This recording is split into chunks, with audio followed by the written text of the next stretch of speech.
Hello. So I think you guys have already created a GitHub account.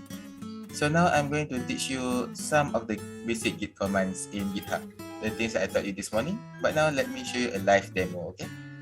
For this one, I'm going to use my own personal GitHub because it's already connected with my laptop. And okay, let's go. So let me share the screen.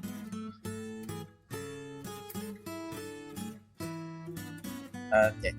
So first thing we're going to do, we're going to make a new repository and give it a name. So let's say I put git space command. It will say your new repository we created as git dash command. Why is it git dash? Because it doesn't support space. The spaces will be converted to dash, but you can also use underscore or camel case like this. For me personally, I recommend you to do it with underscore.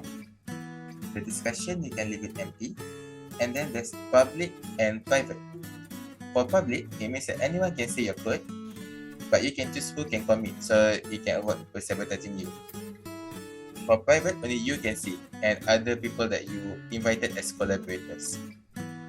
For now, let's use public because we trainers will have to have a look at your coding as well, and maybe other people can see and add more comments or add more things that could make your website or portfolio better.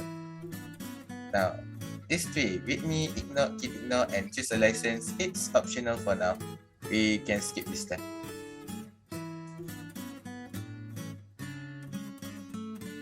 And now, yeah, this is a Git repository that I was teaching you about earlier.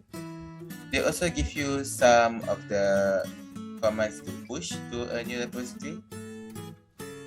For example, this one also uses git add with me. So add with me, actually we don't need to put with me the md. We can just use a dot. Git init is important if the folder that you're cloning doesn't have a git earlier.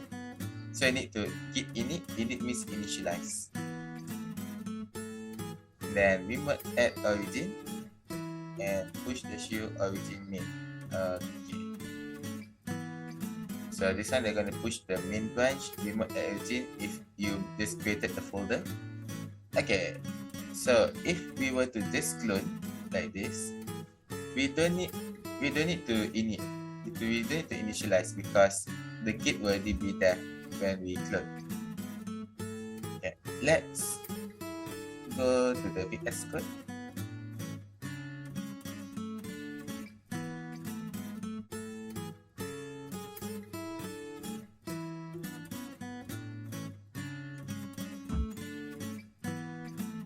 I'm going to create a new video in VS Code first, and I'm going to share the screen for that VS Code. Alright.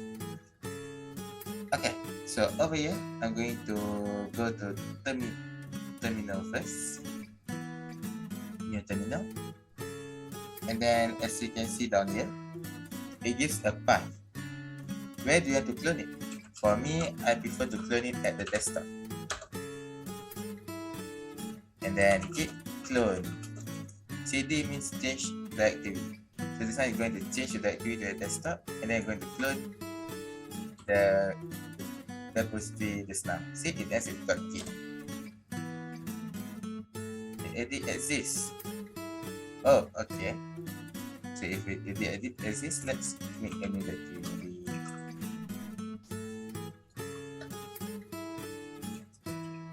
yeah, I'm going to put it in another folder like this and git clone. Okay, you have cloned an empty repository because there's no files earlier. Only now you want to push new files into the repository. So let's go open folder. Then let's go to desktop.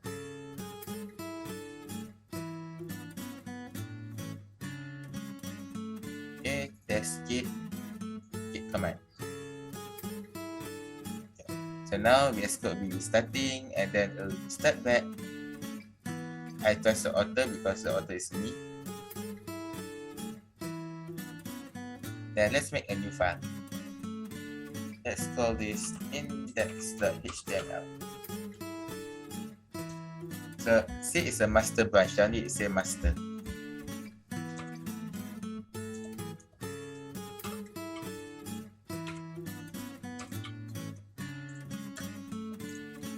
So let's make a simple website first to test. This is master branch. Okay, and then we go back to new terminal. If you are creating from another folder, you need your git init. Yeah, see, this one is we initialize. If not, you can just go to git add dot to add the files, git commit -m, and put a message back. Index.html edit. Okay, they will ask to input your credentials if you are first time. So git config --global user.email. What's the email you use to register GitHub is now? Mine is this. Then what's your username? So user.name. Okay, so let's commit one more time. Okay, it says one file change, 0 insertion, 0 deletion. Now let's git push.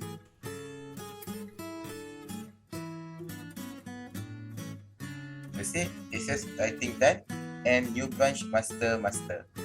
So what does that master mean? Let's go back to the Git. Let's go back to GitHub over here. If I refresh this, see, the file that I committed is now over here. So the branches are up here, see, git master.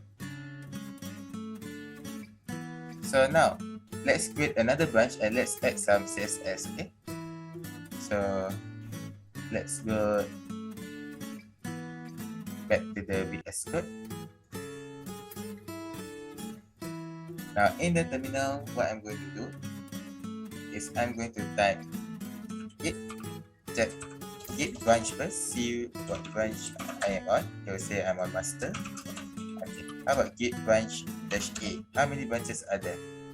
Only master. Yeah, the remote origin master is where we're going to push it. So you can ignore that one for now. Let's create a new branch. Git checkout -b, and then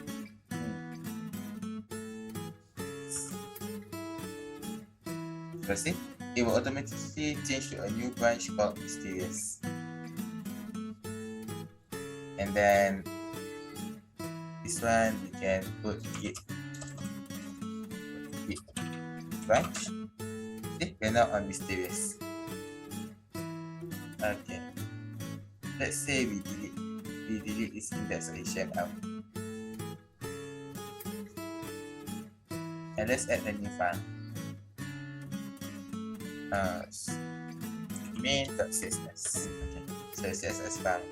Maybe this one you want to change the body, and then background color, let's say full cyan.